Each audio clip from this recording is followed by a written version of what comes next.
Y como digo siempre, para gloria de mi madre y cambio de mi padre, ¿no? Pero es como me conoce todo el mundo. Pertenezco a la Asociación Cultural Amigos de la Sala Almogávar Paracaidista, organizadora de esta conferencia, que versa sobre la operación de apoyo al pueblo kurdo que se hizo por parte del Ejército de Tierra en 1991.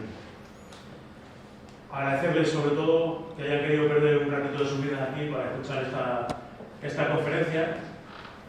Agradecer también al Ayuntamiento que nos ha cedido el espacio y a la Brigada Almogávar Paracaidistas, 6 de paracaidistas que siempre nos apoya y nos ayuda a organizar estos temas. Y sobre todo agradecer a Francisco Javier Herrero, que es el conferenciante, que es el que va a llevar la voz cantante hoy aquí. Les voy a leer su currículum para que lo conozcamos un poco más.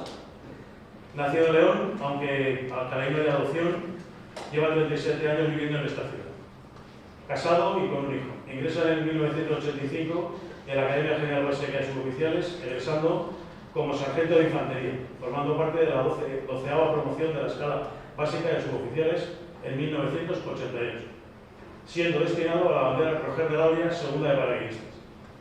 En 1995 ingresa en la Academia de Oficiales, obteniendo el empleo de alférez de 1997, como componente de la 6ª promoción de la escala media de oficiales. Entre sus destinos cabe destacar los ocupados en las unidades de la Brigada Paracaidista, estando destinado en la segunda bandera, primera bandera, batallón del cuartel general y Estado Mayor de la Brigada, acumulando más de 17 años en las unidades paracaidistas. Ha realizado los cursos de carga de combate, paracaidista básico, de apertura manual, de lanzamiento alta cota con oxígeno y cuenta con más de 200 lanzamientos paracaidistas. También ha participado en varias operaciones de mantenimiento de paz, como la Operación Alfaquilo, que es la que objeto de esta conferencia, un Profor 20 en Bosnia en el 2003 y 2 veces en el Líbano, en 2007 y en 2016, en la Operación Híbrida 2 y 25. Actualmente se encuentra en la situación de reserva. Bueno, como lo han escuchado, nuestro conferenciante, igual que muchos de los que están sentados ahí ahora mismo, formaron parte de esa operación de apoyo al pueblo kurdo, Operación Alfaquilo, en el argot militar. Es una operación poco conocida por la ciudadanía y muy olvidada por el Estado.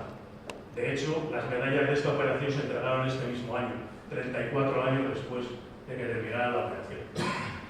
Como otras operaciones más pequeñas, por decirlo de alguna forma, han sido eclipsadas por esas grandes operaciones que han durado en el tiempo y que han tenido un gran impacto mediático en la sociedad, como ha sido Bosnia-Herzegovina, Kosovo, Afganistán y el Líbano, que sigue habiendo. Yo como militar creo que es la principal misión de paz que ha tenido España, porque es la primera vez que el Reino de España proyecta tropas fuera en democracia, además, fuera del territorio nacional. Sentando con las lecciones aprendidas y con todo lo que hubo que preparar las bases para las futuras operaciones que se realizarían. También como paracaidista, obviamente, que se eligiera la Brigada Paracaidista como unidad de formación o de creación de esa agrupación táctica Alcalá, pues te hace sentirte orgulloso, porque se pudo mostrar el adiestramiento de la instrucción y las capacidades que tenía la Brigada Paracaidista, ya no solo como unidad de infantería, sino con esas capacidades de entrada inicial, de asalto aéreo, de aerotransporte, que permite que esta unidad se proyecte a cualquier parte del mundo en un muy corto espacio de tiempo. Estaba comentando antes con el capitán que fue una semana nada más de preparación para irse para allá.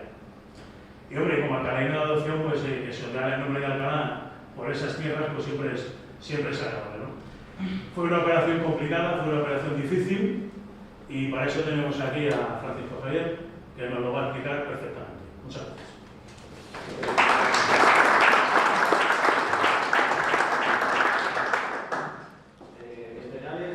Oficiales, clase de tropa, personal civil, compañeros de la Escuela Oficial de Idiomas, muchas gracias por venir a esta conferencia. Y no voy a explicar en introducción nada porque ya he hablado todo va a ser por la pantalla. La inmensa mayoría de las imágenes van a ser imágenes, excepto la tercera, que es un poco de introducción. Bueno, la operación Alfaquilo, ayuda al Kurdistán, se desarrolló de mayo a julio del 91. Estaba dentro de la operación internacional Provai Confort. Provai Confort ha sido justificar proveyendo alivio, por el pueblo kurdo y las circunstancias que había pasado. Bueno, el índice será objetivo de la conferencia, antecedente de la operación Alfa Kilo, los guerrilleros kurdos, organización de la ocupación táctica Alcalá, despliegue de Task Force Alfa y Bravo, apoyos aéreos de la Fuerza Aérea Americana, tareas de unidades y noticias en la prensa y conclusiones.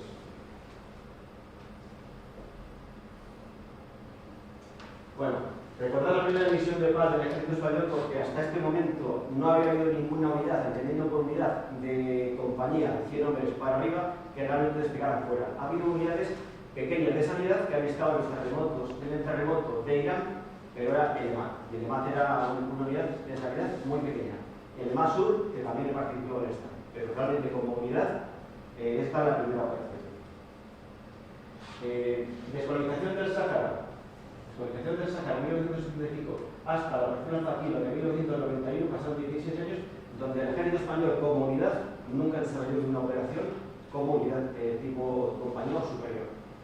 Entonces era novedoso. Después de la operación Alfa Kilo vienen las guerras de la antigua Yugoslavia en 1992, donde la operación táctica Málaga, integrada en base a la legión, la brigada prevista aportó unidades salvadores, unidades de transmisiones, unidad logística. La agrupación táctica Canarias, en el 93, en base a la legión, brigada prevista unidades salvadores y unidades de transmisiones. Y luego en la Liga, la agrupación táctica Madrid, en el 93-94, en base a la brigada prevista, con la tercera bandera de la base. Si hay alguna cosa que no quede claro, pregúntenlo sin ningún problema para no perderlo de la conferencia. Bueno, la primera guerra del Golfo se considera la guerra de Irán-Irak del 80 al 88, donde ambos países quedaron destruidos económicamente y humanamente. Entonces, se produce la invasión de Irak por el ejército iraquí el 2 de mayo del 90. ¿Qué alegó Saddam, el jefe del Estado? Que la bolsa de petróleo que ellos tenían llegaba hasta Kuwait y Kuwait lo estaba sacando de una forma rápida y sin control. Y le estaban quitando sus recursos. Una excusa barata. Que obviamente era una forma de sacar dinero para pagar los gastos de guerra. Operación Escudo del Desierto. Se hace en Arabia Saudita y este escudo fue el despliegue de 2 unidades mecanizadas y acorazadas de las diferentes fuerzas que ahora veremos bien, para evitar que el ejército iraquí que ya estaba en Kuwait se metiera en Arabia Saudita, que es otro país muy rico en petróleo. Y luego se da la operación Bravo, que esto es de la Armada Española, en el estrecho de Hormuz. Ahora veremos los despliegues y el número de barcos que participaron. La operación Tormenta del Desierto se produjo el 17 de enero del 91, esas unidades que estaban desplegadas atacaron. Y solo atacaron a las tropas iraquíes que estaban en Kuwait, no se metieron en el territorio de Irak. ¿Qué países participaron? Pues evidentemente Estados Unidos con 1 millón de hombres, Gran Bretaña, Francia, Australia, Egipto y Siria. Hay más países, pero bueno, principales. Estaba dirigido por el teniente general Norman Suarto y en este momento, cuando las unidades iraquíes estaban desplegadas en Kuwait, se debilitaron muchos en el norte. Entonces, en el norte hay un levantamiento del pueblo kurdo, los pertenecen, que ahora se llaman de ellos. Una vez que acaba el ejército iraquí es derrotado, todas las unidades vuelven de mala forma, porque les tumbaron muy fuerte, y Saddam manda a tres divisiones, envía 3 divisiones de la Guardia Republicana al norte, para tomarse la revancha. ¿Qué pasa? El pueblo kurdo huye a los montes Kandil, que están en la zona norte de Irak, ahora lo veremos en un plano. ¿Por qué? Porque hubo un ataque químico en la ciudad de Halabja en el año 88, donde hubo 5.000 muertos.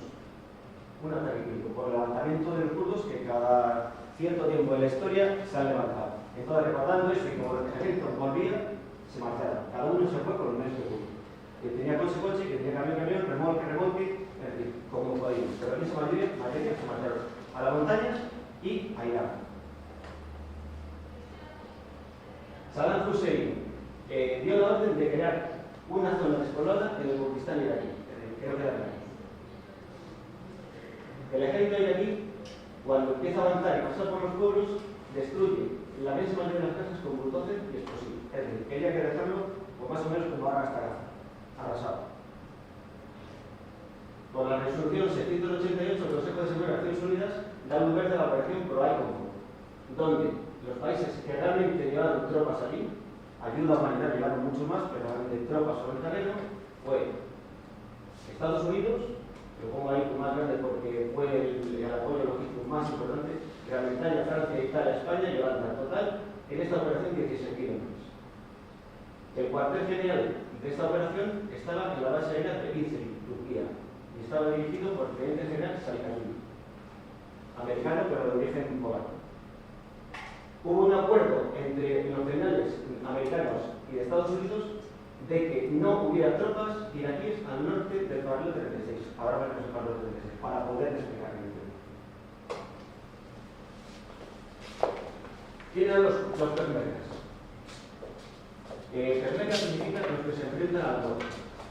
Y hay, en esta zona, en el Kurdistán, hay dos partidos: el PDK, Partido Democrático del Kurdistán, dirigido por Masoud Barzani, y el UPK, Unión Patriota del Kurdistán, dirigido por Jalal Talabani. Su forma de vestir es pantalón bombacho, como podemos aquí ver, y el turbante hamadán, como vemos aquí y aquí. Esta vestimenta era muy frecuente, pero la gente más joven ya no le llevaba tan arrasatada como la gente con más años. Bueno, toda la población, la inmensa mayoría de la población, se fue al norte. Aproximadamente medio millón de kurdos se refugian en los Montes Karmil. Los Montes Karmil están justo en la frontera con Turquía. Aproximadamente aquí está ya la frontera, no se la ve, y toda la gente, estos son fotos de los primeros días, llegan allí con lo puesto. Luego se empezarían a montar tiendas, lo que ellos hubieran podido llevar, con logras y tal, pero claro, pasar 3 meses, 7 meses, la gente moría por hambre, por deshidratación y por enfermedades. Y él fue una catástrofe para ellos.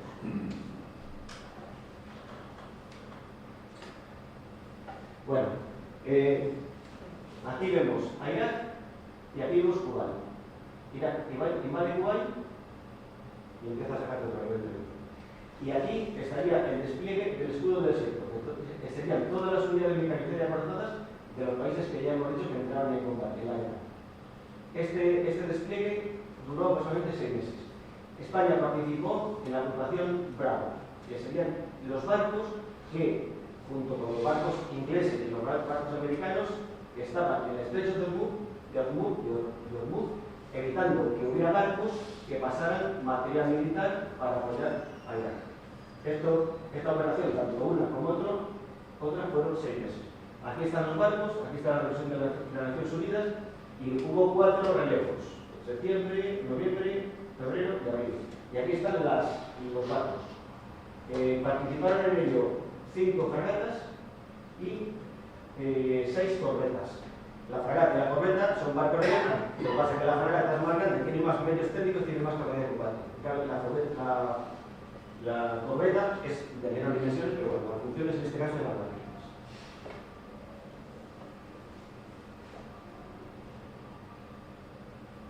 Bueno, la organización de la Organización Táctica Alcalá. Se crea la Organización Táctica Alcalá por resolución ministerial 37/91. El jefe de la Organización Táctica Alcalá, segundo jefe de la Brigada Paracaidista, coronel de Tres Sogués.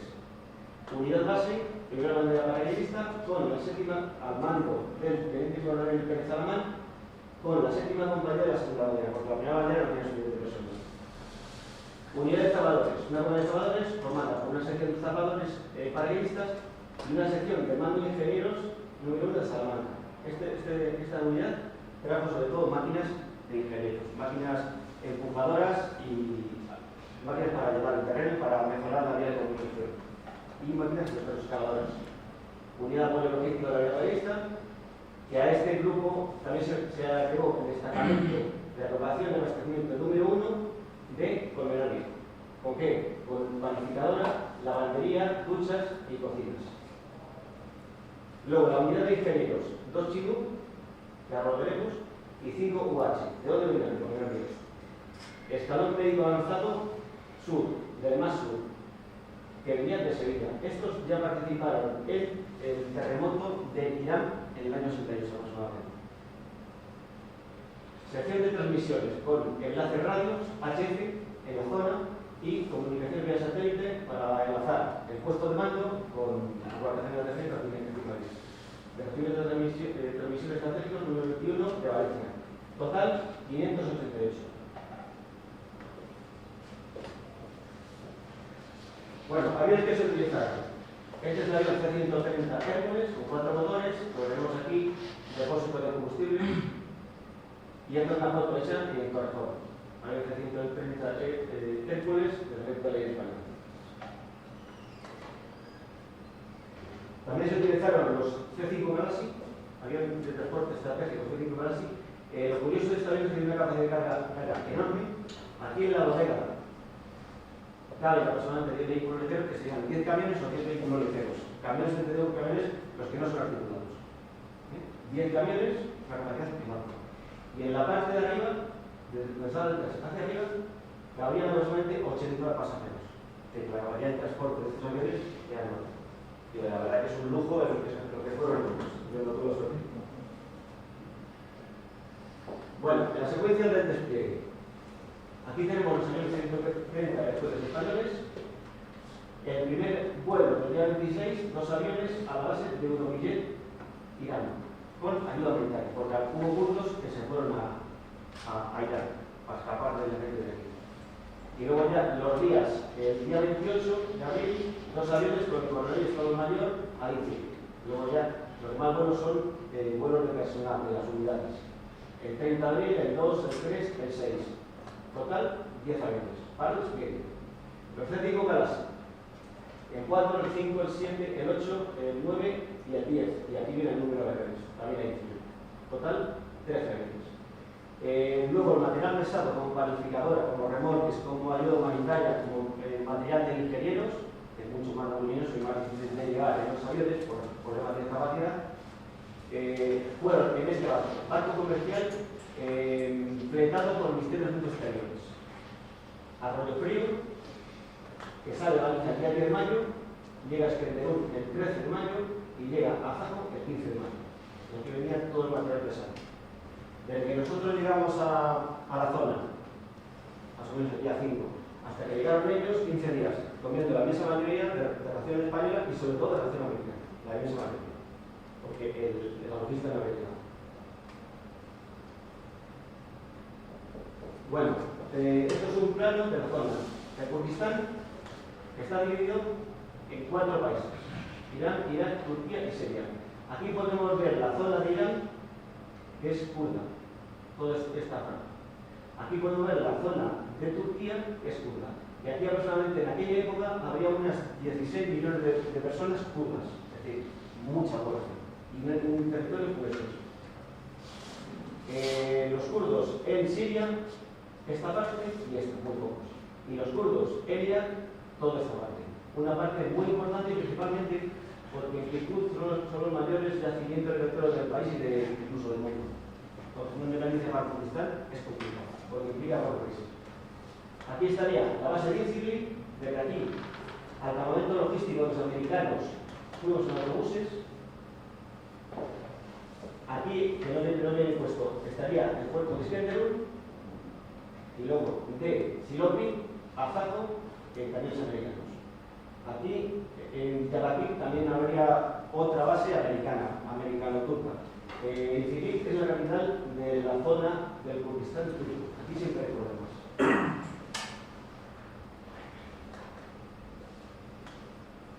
Bueno, esta es una vista del campamento logístico de Silopi, donde lleva toda la logística para luego distribuirla dentro del Kurdistán y aquí. Esto está en Turquía. Esta zona, luego la zona de helicópteros, habría cantidad de helicópteros de todo tipo. Esta es la zona de vida, donde aquí había de todo, para vivir. Mucha gente de campaña, comedores, letrinas, duchas, zonas de ocio, todo. Nosotros tuvimos una noche aquí en este campamento. Y esta zona, que se ve mucho menos, es la zona logística. Aquí había todo tipo de repuestos, todo tipo de comidas, para luego pasarlo a las unidades que ya están desplegadas en el Kurdistán y aquí. De aquí a la frontera habría aproximadamente unos 5 kilómetros, aproximadamente. Bueno, en la zona, ¿qué distribución había? Bueno.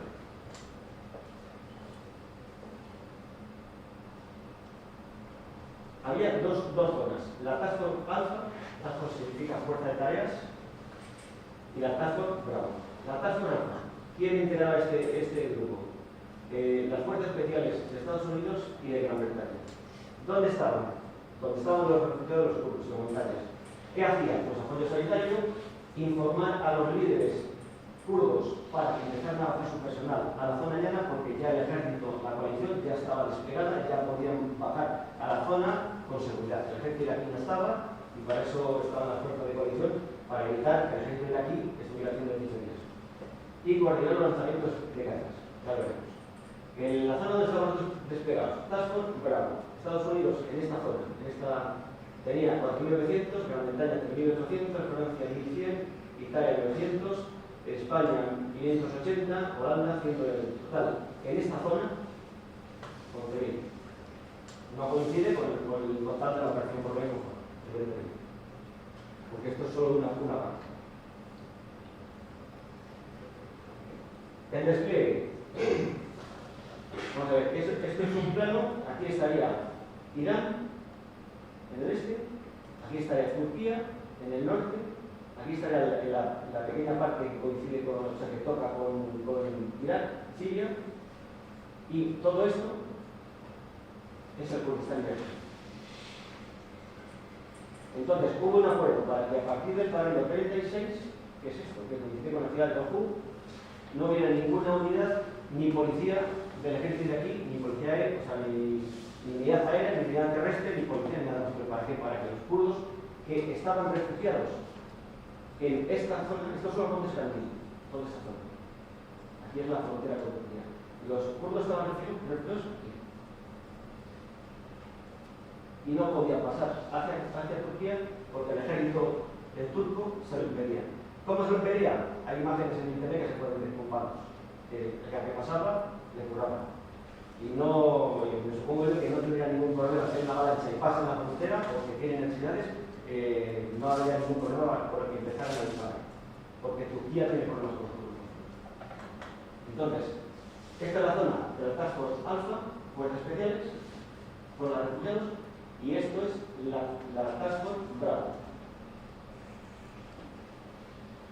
Si hablamos del este al oeste, esto es la zona de los franceses, y aquí hay una unidad de paracaidistas de infantería marina, el 9º regimiento, este sector.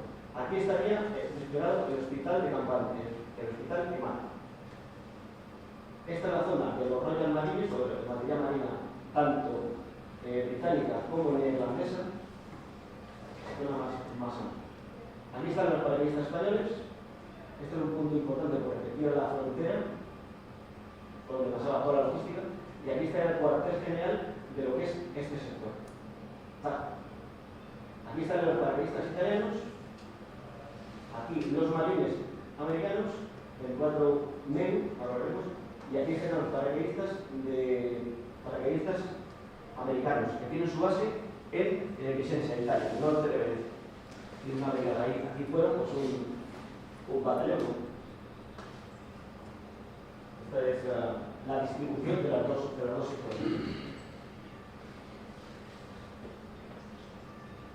Bueno, esto es donde hay una banderita, hubo un despliegue español. Esto es el momento logístico. Esto es el checkpoint whisky, esto es el checkpoint Sierra y checkpoint Eco. ¿Por qué se dio ese nombre? Pues yo creo que es porque coincide con el nombre de West, en americano, whisky. South, primera letra, Sierra. East, primera letra, Eco, para que nosotros no sea más fácil. Aquí estaría Zaco, que aquí debería haber una bandera porque era el armamento básico. No lo han puesto, pero aquí está, en la cara Han había un hospital, no era hospital, era un consultorio médico de una ONG, posiblemente Médicos Sin Fronteras. Que ahí teníamos una sección para dar protección, para que no entraran y se llevaran los medicamentos en un cierto orden. Y aquí estaría Silariza. Y aquí, un poco más adelante, ya están las fronteras. Primero se pensó en haber montado el EMAT aquí. Normandía. Pero en la Normandía estaban ya desplegados los británicos y ya tenían su centro médico. Porque todo centro médico en el mismo sitio, pues no es nada.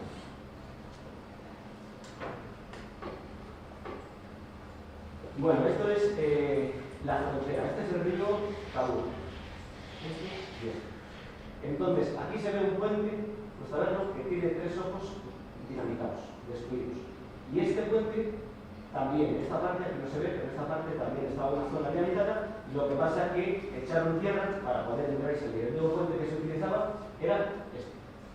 Había dos carriles de entrada y 2 carriles de salida. Es decir, en este momento ya se utilizaba solo este porque el otro no se había construido. Y está la frontera, la aduana turca, lo que es un agrícola americano. ¿Por qué pasó esto? ¿Por qué dinamitaron los 2 puentes? Porque el ejército iraquí pensaba que aparte de atacarles en Kuwait, que era lógico, había más de medio millón de hombres desplegados en Arabia Saudita, les iban a atacar. También pensaban que iban a ser atacados por el norte, por Turquía. Entonces dinamitaron un puente, dinamitaron otro puente, toda la zona de estas laderas estaba minada, no se podía salir, como han comentado, de la carretera porque era un periodo importante. Y en esta zona era estazajo y en esta zona había una zona llana que volando en el helicóptero se veía las posiciones defensivas del carro. Ya los carros ya no estaban, pero se veían regularmente las cámaras donde los carros se sentaban para poder disparar. Claro, ya se había ido, pero se veían cosas así también. Curioso.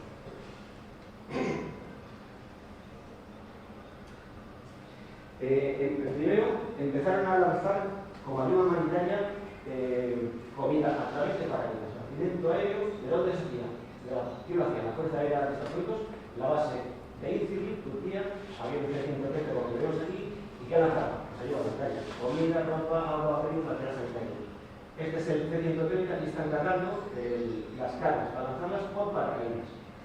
En la parte de atrás del avión hay una parte que sale que se llama rampa. Entonces, una plataforma que se baja y queda a la altura del camión, el camión se coloca, se empuja las cargas y se cierra. Y aquí están las cargas para luego ser lanzadas. Ahora se ve mejor imagen. Y esto se llama rampa. Las puertas están a los lados y para meter material, para meter vehículos, para meter cargas pesadas, se hace por abajo. Una vez que está metido, suben la rampa, cierran los pestillos de las cargas para que no se muevan y cuando el avión ya está sobre la zona, el supervisor de carga abre la rampa, suelta los pestillos para que la carga se mueva y que el avión sube morro y simplemente por la misma gravedad más o menos. Ahora se ve.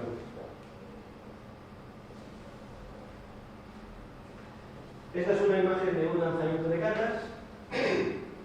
Esta es la rampa.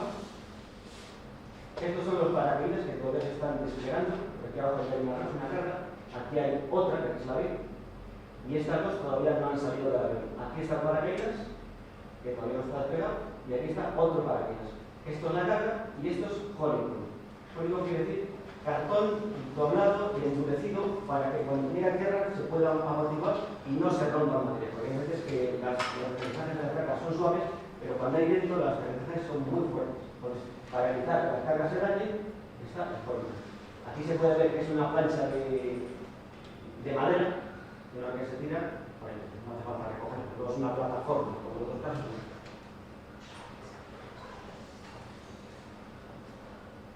Bueno.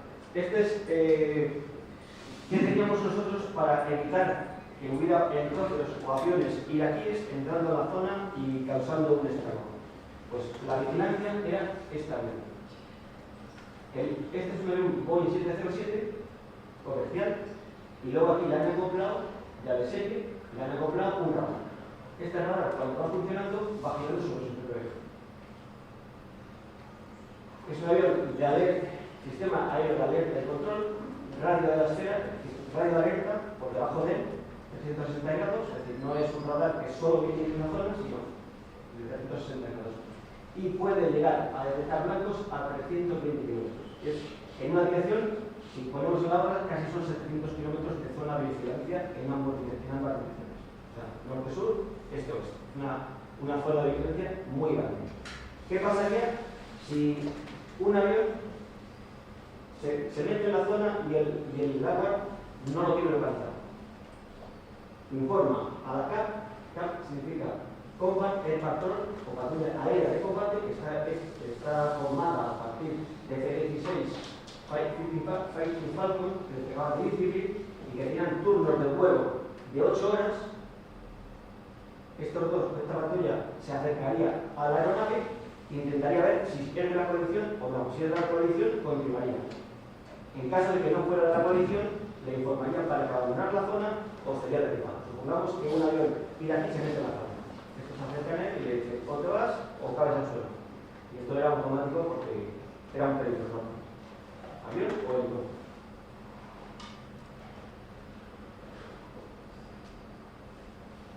Bueno, ¿qué pasa en el caso de que la zona se introdujera una unidad mecanizada? Carro de combate o vehículo de combate. Pues, ¿qué apoyo tendríamos? Estos. Los Apache, helicóptero H-64 Apache del Ejército de Tierra, que estaban desplegados en la base logística de Silopi, que tiene una gran tecnología, equipo de visión nocturna, góndola de cohete y misiles contra carga. Aquí y aquí, en góndola de cohete. O bien los Aries, aviones contra carga, que despegaban desde Idlib, y estos pertenecen al ejército de la isla. Una gran capacidad de ataque a tierra enorme, que lo demostraron en la guerra con el ejército de la isla. Era curioso porque cuando estábamos en los checkpoint, parejas de estos aviones estaban cada poco pasando, iban hasta el final y porque se les veía perfectamente. Haciendo vuelos en el ejército. Bueno, nos vimos una noche en el campamento de Silopi, nos montamos en los camiones de los Danieles, que tenemos un camión muy antiguo pero que funciona bien, evidentemente.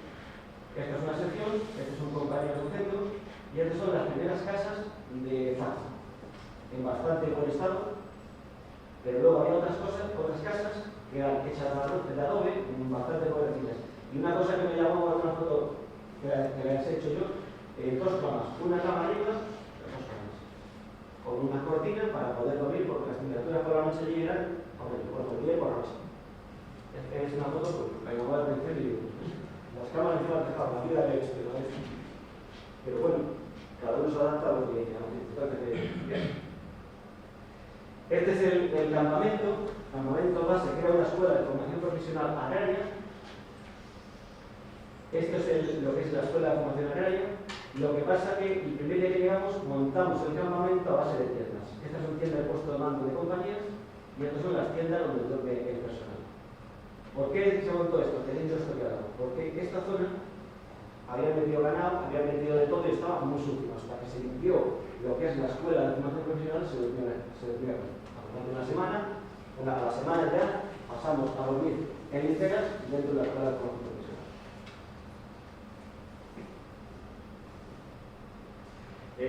Trabajos por secciones. Una sección de infantería está mandada por un teniente, tiene 3 sargentos, o un sargento y 2 cabos primeros, o 2 cabos primeros, o dos sargentos y un cabo primero, es decir, ¿qué sargentos? En total, 30 hombres. ¿Qué trabajo se desarrollaba? Control de los checkpoints, y a los checkpoints se iba durante 2 días. Con la supervisión y se dormía 2 días, 48 horas. Seguridad en el EMA, que lo veremos, y en el centro médico, del pueblo de la Caraja, que ahora lo veremos. Seguridad en el campamento base, que era este. Seguridad en el campo de refugiados, solo, que lo construyó ingenieros. Y patrullas por la boca. Básicamente, a grosso modo, eso era el trabajo. Ahora sí. Aquí tenemos una foto de la leche pascual de la humanitaria que llegó bastante, que estaban distribuyéndola, que empezaba a distribuir. Es un kurdo que trabajaba con nosotros. Y aquí un compañero de la primera bandera que estaba yendo a un chaval. Nada más que en las primeras horas de la mañana ya había gente, chavales sentados allí o población al lado para pedir para el médico y tal. Entonces entraban dentro, los que realmente tenían algún problema, al consultorio médico se les curaba y los chavales normalmente se les cortaba el pelo a cero porque tenían muchos parásitos. Se les daba una ducha, se les daba un par de litros de leche pascual, galletas y se iban felices con esto para casa. Aquí vemos uno bastante delgado, Y eso es el trabajo uno de los trabajos. ¿Quién apoyaba al consultorio médico? El consultorio médico pertenecía a fin de compañía y tenía un teniente médico y 2 tenientes enfermeros y personal de tropa, y luego también había gente, mandos o tropa que ayudaba voluntariamente el día que tenían ellos. Yo tengo libre, yo me apunto a echar una mano. Incluso se ven fotos de suboficiales de helicópteros que también están ayudando ahí a repartir ayudar a todos. Los checkpoints, ¿qué era el checkpoint? Punto de control. ¿Qué se quería con los checkpoints? Evitar que hubiera armamento distribuido por la zona, moviéndose por la zona. ¿Había armamento? Sí, por supuesto. Pero lo que no se quería es que se diera la sensación de que sería todo igual. No. Había que hacer un acto de presencia para dar seguridad a los kurdos y que los kurdos empezaran a bajar como que es una zona ya segura. Entonces, se montó tres checkpoints. Uno de ellos luego se cedió a Italia, que es el sur. Y esto, aquí vemos, al atardecer, están registrando 2 coches. Aquí vemos a un conductor, a un dueño, y aquí a otro. Se miraba el capó del coche, donde se sentaban, el maletero. Nunca se registraba a nadie, porque aquí registrar a una mujer sería un conflicto serio. Entonces, ¿cómo iba con eso? Cuando llegaba el coche, se le paraba y para ahí. Sila significa más. Y ellos rápidamente decían, no siga. Bajaban y empezaban a quitar. O decían, Sila, ahí. Se le quitaba el armamento. Si ellos no querían, el coche volvía a dar la vuelta y se iba. Es decir, para allá, sin armamento. Dejabas el armamento ahí y continuabas. No querías el armamento, había problema. ¿No lo das cuenta? Sí. No hubo problema. Por lo menos que yo. Y esto es en el checkpoint whisky, aquí no están las municiones de la frontera, y aquí se ha registrado este día una ametralladora y 4 fusiles. Normalmente aquí no solía haber problemas. Y había mucho armamento de estilo, pero mucho. Esta es una foto en Dakar, donde había un centro médico, y aquí también tenemos una sección cada 48 14. Este es el sargento González de la segunda bandera haciendo una patrulla, y aquí están los kurdos pues pasando tiempo. Y este es el que suscribe con los kurdos. Este era un cuartelillo que ellos tenían, normalmente tenían allí 5 o 7 personas armados. El que yo tengo entre las manos es un RPG, una de las granadas contra carga. Y aquí está la granada. Y bueno, entonces con ellos era muy bueno. Yo sé que no hubo problemas. Sí, hubo algún tiroteo, pero con pocas malas intenciones. No querían hacer daño. Bueno, ¿por qué saco esta foto? Este se llamaba Najib, venía de Ceuta, y él hablando árabe y ellos hablando kurdo, que no es igual, pero muy parecido, se entendía más o menos bien. Tenemos que hablar cada uno, pero con él teníamos un intérprete muy bueno. Uno habla árabe y otro habla kurdo. Aquí. Yo creo que es lo mismo que hablar castellano y hablar catalán. Si hablas despacio, lo entiendes. Y si tú hablas despacio, te entiendes. Venía de Ceuta. Bueno, esto es una foto que yo hice a los chavales. Ellas tenían ropas muy coloridas. No es que se parecen a Afganistán, afortunadamente, aunque también era una sociedad muy atrasada. Y normalmente cuando alguien les iba a hacer una foto, se ponían así, como diciendo, esta cámara va a realizar. Curioso. Ponían como diciendo, esto va a realizar. Y darles un caramelo, era una fiesta para ellos. Bueno, aquí es el checkpoint whisky y está al lado de la frontera con Irak, con Turquía, y aquí había, estos son camiones holandeses que pasaban directamente, y los coches civiles, este que tenemos aquí, que mandaba por aquí militares, continuaron por aquí los civiles. Entonces aquí le están registrando el capó del coche, el maletero, y aquí vemos que viene de dormir con la movido con 5 sombreros, personas. Este es un camión destruido del ejército iraquí que está en el puerto.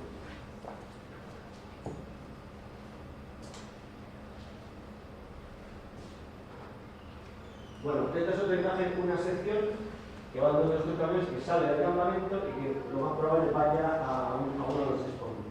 Que por las mañanas todos los chavales, la chiquillería ya estaban aquí sentados, hablando, y salía de la base. Aquí estaría el campamento. Y después la formación de la clase. Y luego, esto es una línea de camiones con la bandera española, son camiones últimos, aquí va la bandera española, y aquí hay gente, y aquí, ahí al lado creo que está la escuela de formación profesional.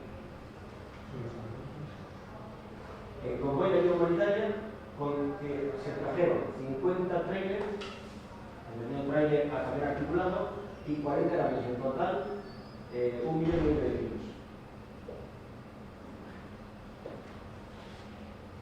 Toda esta información está sacada de los resúmenes que el profesional de defensa hizo. Trato con los demás unidades. El noveno regima es regimiento paracaidista de infantería marina, donde tienen los franceses. Tienen paracaidistas de infantería marina, pues ahora aquí. La onda roja de paracaidistas. Y este es un cabo de la segunda bandera. Estoy tranquilamente hablando con él, posiblemente sea en el mar, en la zona francesa. Estos son 4 marines y 2 de la primera bandera, hablando ya claramente, que es del 24 MEU, significa Marines Expeditionary Unit, de unidades que tienen marines. Esto es el inicio de una patrulla por la montaña. Van a coger los helicópteros, aquí hay 1, 2, y posiblemente aquí al lado, que no se ve, sea el tercero, para llevar una sección. Sección son 30 hombres.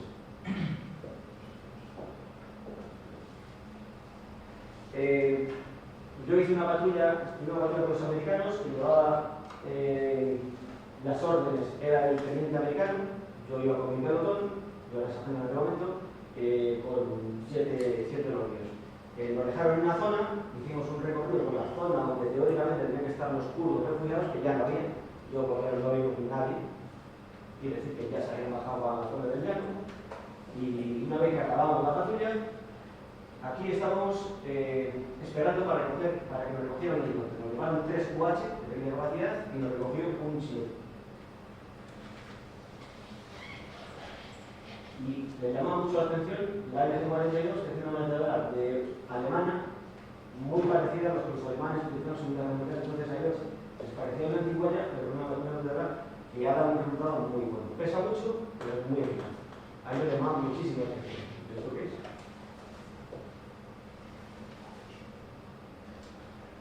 Sí. Después de esto, ya se me pasa. Nos recoge un helicóptero chico, se lleva al campamento y ese día ya se acabó. Ya a las 5 de la tarde. Al día siguiente nos levantamos, desayunamos. Una vez acabado de desayunar, viene el teniente de prisión y dice: Herrero, me llamaban por sargento siempre.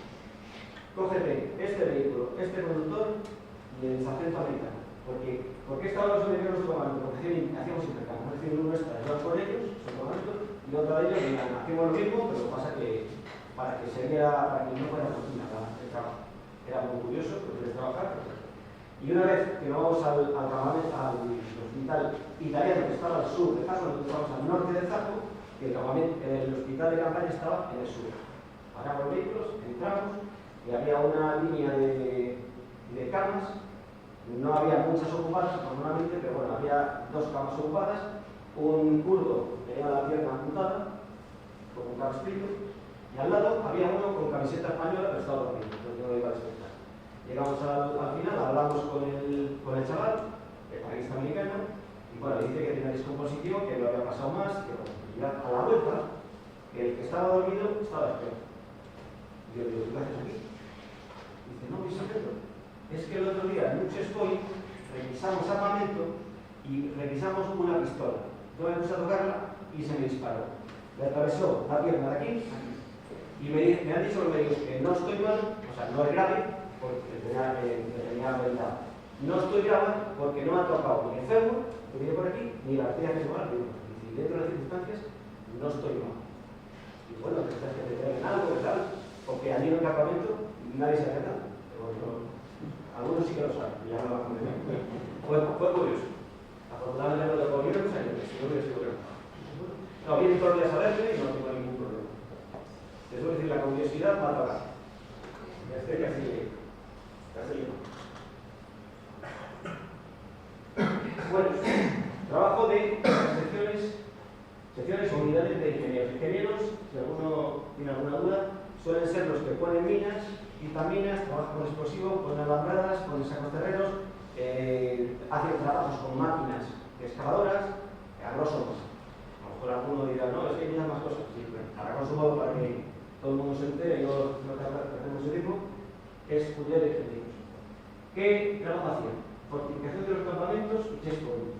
¿Con qué? Con sacos terreros, con alambradas, recogida y desactivación de explosivos. Que había muchísimos explosivos tirados porque había incompatibles. Y seguían las grandes motorizadas para acabar de fusil. Montaje del campo de refugiados número 3, denominado Sol. Aquí en España hay Sol, muchos Sol, pues ahí se acaban entonces. Había 4 campos de refugiados que ahora se verá. Los españoles ingenieros trabajaron en el 2 y en el 4, ayudando a otros ingenieros, y en el 3 lo construyeron ellos completamente. O sea que trabajaron mucho. Y luego mejora de la vía de comunicación, sobre todo en las máquinas de ingenieros que vienen de Salamanca. Ya que hay un compañero de Salamanca. Así. Esto es una tienda del campo de refugiados, y no tiene nada particular, pero bueno, lo particular es el chico que está aquí a la izquierda, que estaba estudiando filología hispánica en la Universidad de Bagdad. Y cuando hubo el levantamiento de los kurdos, él, como tenía miedo a represalias de sus compañeros, pues sabía que era kurdo, se marchó. Y hablábamos con él sin ningún problema. En unos sitios se da palo al castellano, en otros lados, curiosamente, se le beneficia porque sigue habiendo interés. Una cosa curiosa. Encontrar un kurdo que estudia filología hispánica para vale. Bueno, este es el de los campamentos de refugiados. Aquí más o menos se puede distinguir. Puede ser este, puede ser el 1, digo números un poco al azar. Aquí el 2, el 3, el 4. Uno de estos campamentos, no voy a decir, creo que era este, era construido por íntegramente por los ingenieros. Capacidad de este campamento, de este solo, 5.000 personas. Pero evidentemente no con unidades escondidas, sino con lo que había.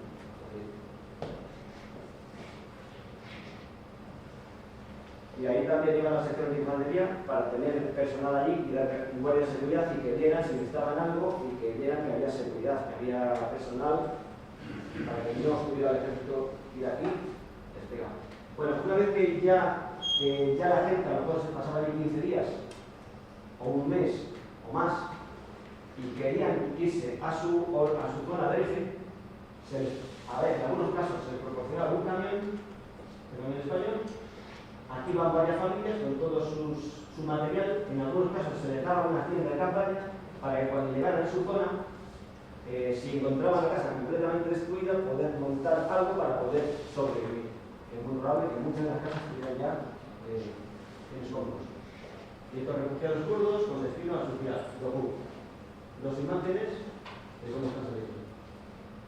Ellos se ven aquí, y si estáis, tenemos otro problema. Bueno, el EMAT, que significa Escalón Médico Avanzado de Tierra, que sería EMAT Sur. ¿De dónde venían? El Hospital Militar de Sevilla. Personal que integraba esta pequeña unidad, 20. El personal, o sea, médicos enfermeros, sanitarios y personal de apoyo. Personal de apoyo productores, personal que registra la cantidad de medicamentos que hay, el que mueve el material. Como era zona francesa, una unidad quirúrgica francesa estaba dentro de este hospital colaborando con los españoles. Media de 300 asistencias diarias, es decir, muchísimas asistencias. Evidentemente no eran operaciones graves, porque si hubiera una operación grave, los americanos se lo llevaban con el helicóptero al hospital italiano, porque allí los medios eran lo justos. Personal atendió 7.733, erradicación de un brote de tifus, hubo 3 nacimientos y 9 defunciones. Aquí tenemos a un enfermero, teniente enfermero, y el niño lo está atendiendo, y la mujer kurda. Más o menos esta es la forma, la vestimenta de las mujeres kurdas en la mayor parte de los casos. No voy a Afganistán, que van enundadas hasta el suelo, que eso no se ve ni los ojos, no. Más o menos era de esa forma. Bueno, este era donde estaba el mar, este es el monte Escandil, detrás estarían los kurdos refugiados. Esta es una casa del partido Bas, del partido Sadal, bien construida. En cambio, las casas que había por aquí de personal civil eran pequeñas, hechas de barro, muy antiguas. Se notaba dónde había dinero y dónde... Cuando se llegó, todos los cristales estaban rotos, y para evitar entrar ahí se puso papel, como lo que hemos visto ahí, de papel de lo que se pone en las camillas para que no pasen frío y que se lleva. Papel de plata. Aquí venían las secciones de infantería, aquí tenemos las tiendas, dormias. Había veces que se veían en helicóptero, pero estaba lejos, y había veces que se veían en camino. Los 2 días nos hacían de verano. Bueno, esta es una imagen que me pareció muy curiosa. Es una evacuación sanitaria de un helicóptero americano. Esta es un paramédico que no tiene el grado en la cualificación de un enfermero, ni mucho menos, pero es personal de tropa que aprende todo lo de sanidad en el ejército. Y está todo orientado a vidas en combate. ¿El qué? Coger vías, tabillados, torniquetes, apósitos, quemaduras. Es decir, lo que realmente en combate sucede, pues ellos tienen que saber por lo menos poner una cura y evacuarlo en la ambulancia o en la ambulancia en el helicóptero. Y son bastante buenos, son bastante eficaces, porque no tienen mucha experiencia. Y el curso es bastante intenso. Y aquí tenemos al niño kurdo que está diciendo, sálvame porque este bicho me va a coger.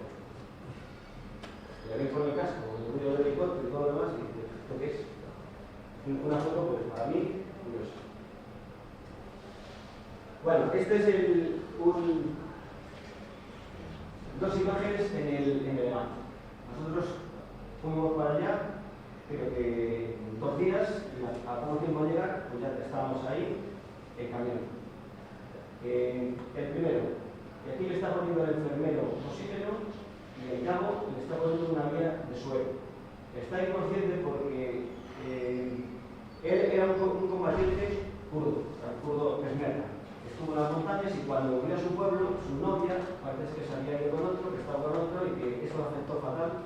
Se tomó un tarro de pastillas y cuando nosotros estábamos allí, llevaban entre dos porque ya era inconsciente. Me supongo que una vez que le ponen tapado de estómago, se recuperó. Pero bueno, son las circunstancias personales. Bueno, y luego, esta otra foto, este es el comandante Leiva, que está limpiando los ojos a una niña. Este es un enfermero, esta es la madre, y esta es una niña que llegó ese mismo día. La niña no tenía fuerzas ni para llorar, porque estaba muy débil, se puede ver aquí las piernas muy delgadas. No tenía fuerza ni para llorar. Hicieron todo lo que pudieron, y a medianoche murió. Y nosotros lo vimos, no vimos el fallecimiento, pero sí vimos como la traía, que fue los primeros días.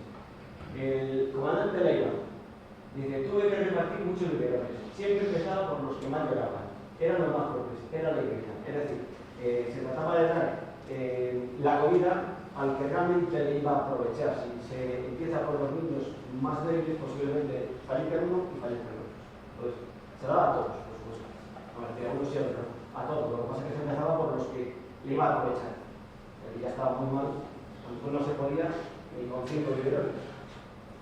Entonces, era la iglesia. Un poco los medios eran para tirar de nosotros. Pero bueno, circunstancias de lo que pasó. Bueno, estas son la unidad de helicópteros que viene de Colmenar Viejo. Aquí está el Chinook, que abarca a 30 personas, aunque realmente cabe muchísimo más porque es una potencia enorme, una máquina perfecta, americana, por supuesto. Aquí están los niños de Perta de la Labrada, siguiendo, pues, hizo el campamento. Y aquí hay sacos terreros de un centinela. Los sacos terreros sirven para evitar rebotes cuando alguien dispara, esconderse y que no haya rebotes. Bueno, fueron 2 Chinook, PH-46 Chinook y 5 UH, 1H, Quake. Esto. Esta es una imagen de cuando nos han traído comida en termos creo que era el campo de refugiados. A veces los traen en el helicóptero. Bueno. ¿Qué misiones hacían? Transporte de personal, transporte de automóviles, transporte de secciones o de pelotones, reconocimiento de zonas y evacuación sanitaria o evasada. Es decir, cogen a alguien, lo meten en el helicóptero y van a llevar al centro de sanidad más cercano. Bueno, esto ya es la vuelta, es una imagen también muy curiosa, como en el puerto de Iskenderun, una grúa del puerto, le han quitado las palas al helicóptero, le han enganchado unas esricas y lo están colocando en el aeropuerto del transporte de acá en Castilla, un barco de la Armada, le van a colocar ahí, lo anclan y le ponen una lona por encima, bien empapelado para que el agua del mar, saliente del mar, no le componga material. Me parece una foto bastante curiosa. Bien, bueno, se volvió para allá en dos barcos. Ahora se verá en Castilla y el contrabeste casado. Bueno, se empieza a repliegue. La misión fue bastante corta, dura, sobre todo por las descomposiciones y por el calor. Va todo muy relacionado. Mucho calor, muchos microbios que nosotros no conocemos, había gente que se ponía malísimos. Bueno, el día 15 aproximadamente se empieza la preparación del repliegue. Y ya los kurdos ya lo sabían, ya estaban viendo movimientos que se van todos, nosotros solos, no todos. Entonces, el 20 de junio hubo un ataque nocturno a la base. ¿Cómo lo vivió eso? En la base hay un cuerpo de guardia y entraba un sargento con 7 hombres. En sus caritas, en sus relevos, y por la noche un refuerzo, me tocaba a mí con mi pelotón, yo estaba en 4 posiciones, cogí el fusil, cogí el saco, y de pronto, ya era noche, empiezan a oír disparos de ametralladoras. Dejo el saco, yo con el fusil. Doy la vuelta a lo que es el edificio y veían pasar las trazadoras, nos tomamos cuerpo a tierra con los que estaban allí, y se veían pasar las trazadoras. Son balas que dejan un destello según el recorrido que hacen. Se ve perfectamente. Lo que pasa es que, claro, la bala que mata no se la ve. Bueno, pues cuerpo a tierra y se veían pasar las trazadoras. Llegaban a la cabeza del edificio y rebotaban. Era curioso, pero nadie se ponía de pie. Pero luego, una vez que, eso fue muy poco tiempo, una vez que salen los helicópteros americanos con equipo de visión nocturna, daban vueltas a la zona y no vieron nada. ¿Por qué vino esto?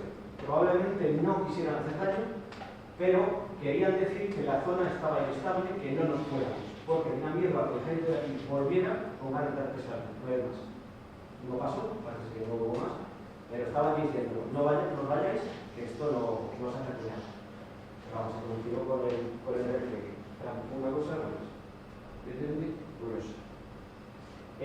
Todo el grupo táctico se va, excepto la primera compañía que se agrega al tercer batallón del 173 Brigada Transportada Paracaidista de Americana, que tiene su base en la calle, está en el sitio de mapa.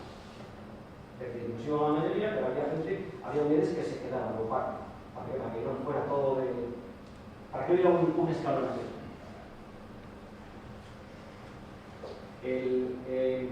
¿Cómo nos fuimos? Al puerto de Iskenderun, que se ve la imagen, en autobuses. La vuelta, transporte de ataque Castilla, el que hemos visto anteriormente, y contrabandista casado.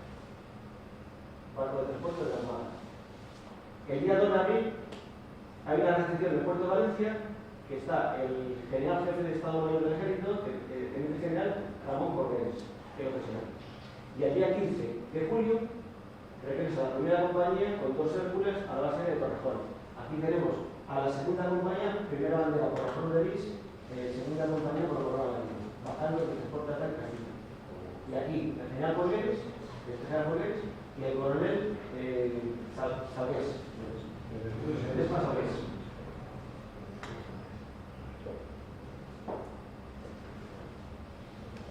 Bueno, hasta ahí la conferencia. Luego reportajes de prensa que salió en la prensa, salió bastante, porque era algo como ahora, que ya es casi un poco de rutina. Bueno, para guerras españoles, en Irán, la agrupación se desplaza para auxiliar a los kurdos, instala una base en una escuela. Esto es la frontera. Aquí había o una estrella o una foto de Saddam o una estrella que representaba a Saddam, y como se puede ver difícil verlo, pero está lleno de impactos. no te queremos, y algunos se desahogó ahí. Luego tiene una foto en la base de Rivera saliendo. Tropas españolas llegan a su zona de despliegue cerca de Irak. Bueno, pues les ha llevado a eso. Esto es la llegada a Zaco, un camión americano, dos marines, una sección española y tres mujeres, pues, enlutadas, que normalmente no era lo normal verlas con tanto de negro. Ahí viene a poner que los españoles ya están llegando a las zonas de despliegue en las escuelas que nos hizo la guerra. Este es el barco que traía logística y los vehículos pesados, atraca en Iskenderun y hace unos, si entre 20 y kilómetros aquí a la playa podría haber 400. En uno de esos momentos, cerca ya de Silopi, hubo un tiroteo. Era un convoy compuesto por italianos, que iban en cabeza, y españoles, que iban en la parte de atrás, normalmente llevando máquina de ingenieros, de todo, o sea, material pesado. Pararon, desplegaron, y los españoles hicieron lo mismo. El convoy anterior está parado, lo mismo. Paran, desplegan, y cuando para el tiroteo, le informan a los españoles y dicen: no, el primer vehículo nuestro ha recibido 10 impactos. ¿Por qué? No se sabe. Se supone que en esta zona es una zona kurda, dirigida por el PKK, que lucha contra el ejército iraquí, turco y contra la policía turca. Es decir, puede haber habido un error en identificar los vehículos, porque cada dos cortes había, y sigue habiendo. Esto sucedió dentro del Kurdistán turco. Y nosotros estábamos allí, vimos el periódico y como diciendo: vaya, cada cosa animada. Bueno, estas son las primeras fotos cuando hicimos el relevo a los marines. Aquí, y pone que los españoles establecen el checkpoint entre Turquía e Irak, se relevan a los marines, y es una foto que los hicieron a la frontera con Irak. Y aquí pone que el EMAD se va a desplegar en Almadiyah, porque todavía no había llegado a su zona. El EMAD también vino en aviones, no vino en la logística, que fuera material nada más pesado. Luego no se desplegó el EMAD porque ya el EMAD fue el EMAD. Si Almadiyah ya había un hospital o un centro médico de los marines británicos. Bueno, esto es un artículo que salió en el 2013 en la revista española de defensa. El Tratado de 1920 se fija algunas fronteras tras la Primera Guerra Mundial. La Primera Guerra Mundial fue del 14 al 18. Hay un tratado en 1920 que la idea de este tratado era quitar territorio a una de las naciones que había perdido la Primera Guerra Mundial, que era Turquía. Tenía una extensión enorme, quería quitar las partes de esa ley. Y entre esas partes que querían quitarlas estaba el Kurdistán turco. Nunca se llegó a llevar a cabo lo del Kurdistán turco. Otras partes sí, pero eso no. Y contempla la creación de un Estado independiente. Todavía los kurdos en Turquía tienen unidades por ahí escondidas. Esto es una imagen del Kurdistán, de refugiados. Estos son los termekas turcos del PKK. Y también pone aquí que los españoles estuvimos allí hace tanto tiempo, que nos dio la vacación, en el EMAD, a un helicóptero americano, que lo llevarían al hospital italiano porque posiblemente la operación que tuvieran esta chica no se pudiera hacer en el EMAD.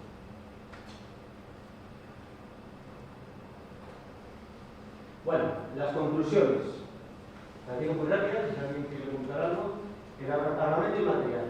Se dijo que era una operación de bajo riesgo. Entonces, el armamento era que se llevaba fusil, pistola, fusil y ametralladora. Problemas con las duchas y cocinas. ¿Por qué? Porque está mucho calor y mucho polvo daba lugar a que empezara a haber problemas en las cocinas y en las duchas. No hubo problemas serios porque el tiempo que estuvieron allí fue poco. Si se llega a estar mucho más tiempo, posiblemente hubieran necesitado repuestos que se traían por aquí. Pero que en principio estaba por nada, pero no era claro.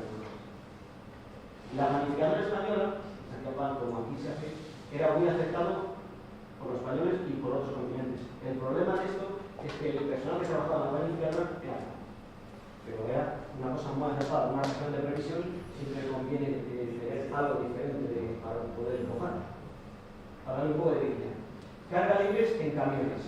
Esto no era lo conveniente. Carga libre quiere decir que el camión se mete en el barco, a mano de obra se saca la carga, se lo coloca entre otro camión, se descarga, se llega al puerto de Espenderún, se mete en un camión vacío, se carga y se llega al campamento y se vuelve a descargar. No era lo conveniente. Ahora lo que se hace son contenedores o plataformas.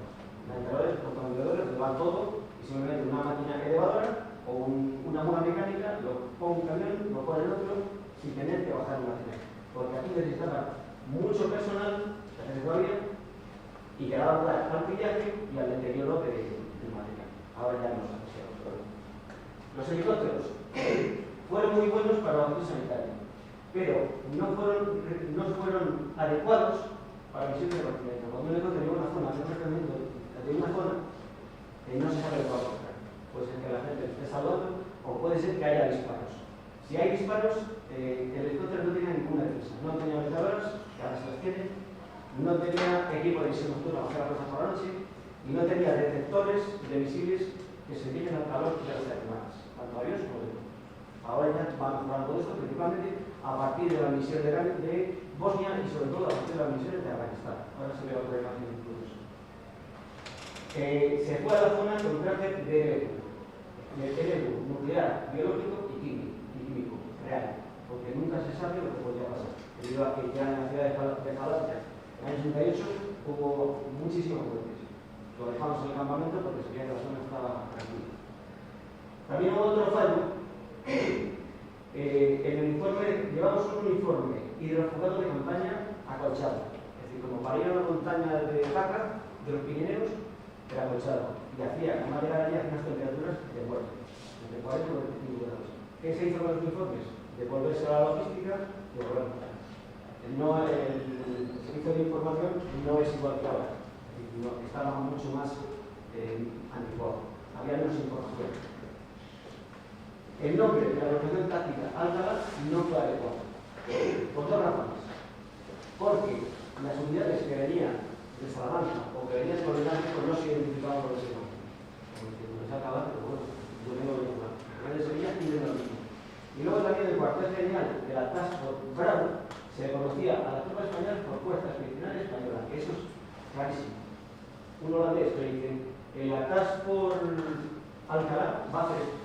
¿Eso qué es? O sea, que había dos motivos. Lo principal es que no lo identificaba como español. En el personal, no se confeccionó manual de zonas por el rápido despliegue y poca información de la zona. Había poquísimos planos y fue todo coordinación. Aquí, si alguien quiere echar un vistazo, estos son los minutos que ahora se dan para las familias, en cualquier que se da, de una misión, de otra, o bien un manual de zona del Líbano. Es una cosa muy curiosa, aquí viene toda la información que se tiene que saber por la mayor parte del personal. Uniformes de la policía, del ejército, zonas que no se es recomendable pisar, que hay que tener cuidado con las autoridades religiosas para no ofenderles. Digo una cosa muy curiosa, que eran hacer fotos, porque hubo algún problema sacando fotos, porque diciendo, había venido aquí de japonés, y hubo momentos en que hubo tensión. Y aquí viene el plano, del Líbano, con zonas minadas, Líbano, sur de Líbano, y la frontera con Israel. Entonces, ¿no quiero echar un vistazo? Aquí lo tengo. Este libro nos lo regalaron, por lo menos a mí me lo regalaron, después de acabar la misión, y aquí vienen todas las misiones que se han realizado hasta el año 91, sobre todo principalmente de observadores de Naciones Unidas, o NUSAR, o NUCA. Aquí viene con las etiquetas, como lo quiere utilizar, en fotos. Bueno, estas dos son dos alfombras compradas en Sinop y vienen de libros, $5. Me parecen bastante curiosas. Bueno, si me falta alguna cosa más. Vamos a ver. Estoy entrando con la prensa civil. Allí hubo prensa del Ministerio de Defensa, civiles, que estaba contratado por el Ministerio de Defensa, y fueron para allá, hacen sus fotos, algunas de esas fotos han salido aquí. Y luego también había prensa del diario 16, del Mundo, del diario Sol y no recuerdo cuál es el otro periódico.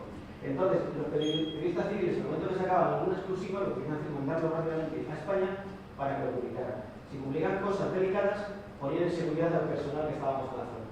Porque hay ojo en todos lados. Y también, si había algún error, informar de ese error que se ha cometido en una zona que en todas las misiones hay errores, que eso hay mucha gente, que es normal. Sería un desprestigio para la subida. Entonces tenía que tener un poco de cuidado y había una tensión ahí de informar, pero tranquilos, no os preocupéis, que había un final. Sería adecuado la agregación de oficiales y suboficiales españoles a la logística americana y asuntos civiles, de la constitución americana, porque ellos tienen muchísima experiencia en todo esto y nosotros en aquel momento muy poco. Asuntos civiles es tratos con los periodistas, contratar personal para cargar y descargar, ayudar a los campamentos, contratar. Autoridades religiosas, policía, jefe de ayuntamiento, tratar con la población civil, que no sea el territorio. Distribución de ayuda directa por soldados OCLP y apoyo sanitario fue muy positivo porque se veía que estábamos ahí para ayudarles, no una fuerza de ocupación. Excelente comportamiento de los cuadros de mando y tropa por su disciplina, motivación, capacidad de trabajo, espíritu de sacrificio y cordial trato con los civiles. El carácter español es bueno y eso abre muchas puertas. Y luego el contingente español estuvo a un gran nivel, igual que cualquier otro contingente, incluso en algunos casos superior. Bueno, esta ya es la última. Porque he puesto aquí estos aviones 130 Hércules, camionero, y lo que pongo esta foto es muy curiosa porque aquí no son bengalas que el avión automáticamente lanza cuando detecta que detrás de él se ha disparado un misil que va al calor de los motores. Hay misiles que son portátiles, que se apuntan, se disparan, y el misil directamente va al calor. Y un misil que impacte en un motor, pues no va a probar el avión para abajo. Si impacta en un helicóptero, también. Entonces, esto es lo que los españoles en aquel momento no tenían. Ni sensores de detección de misiles, ni sistemas de bengalas para evitar un delito. Ahora ya se tiene, la mayoría de los casos. Bueno, ¿alguna pregunta? Y si alguien quiere ver aquí algún libro, algún manual, que pase por aquí.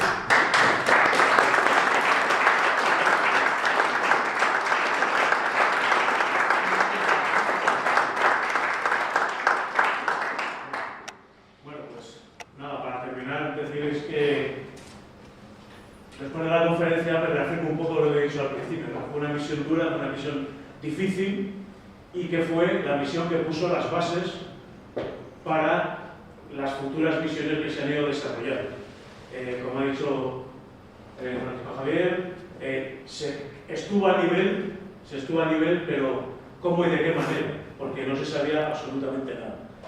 Pero se estuvo a nivel. Y a partir de ahí, como decimos los militares, las lecciones aprendidas se tomaron muy en serio, de forma que las misiones que siguieron a esta ya se tuvo más inteligencia, se supo cómo mandar el personal, se supo informar a la gente qué es lo que se iba a encontrar, qué es lo que debía hacer y lo que no debía hacer. Por eso he dicho antes que para mí es la principal misión que ha tenido el ejército español, porque se fue, como vulgarmente se dice, en pelotas.